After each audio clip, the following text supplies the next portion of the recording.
বাড়িতে আলু আছে তো, ব্যাস আর কিছু লাগবে না। আলু আর চিজ দিয়ে বানিয়ে ফেললাম এইরকম টেস্টি স্ন্যাক্স। তো দেখি চলো কি করে এটা বানিয়েছিলাম। তো প্রথমে আলুগুলোকে এভাবে কেটে নিয়ে সিদ্ধ করতে বসিয়ে দিলাম। তারপরে একটু সেদ্ধ হয়ে আসলে ম্যাশার দিয়ে এভাবে ম্যাশ করে নিলাম। নিয়ে কড়াইয়ে তেল বসিয়ে তাতে কিছুটা কুচি করে রাখা পেঁয়াজ দিয়ে ভেজে নিলাম।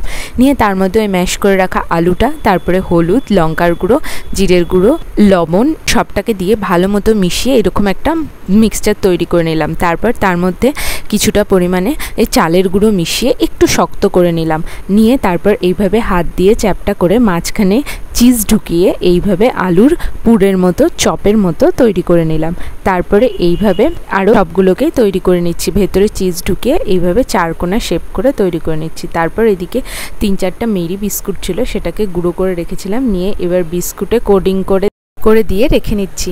এখানে ব্রেড ক্রাম্বও ইউজ করা যায়, তো আমার কাছে সেদিন ব্রেড ক্রাম্ব ছিল না, আমি বাড়িতে যা ছিল তাই দিয়েই বানিয়ে ফেলেছি।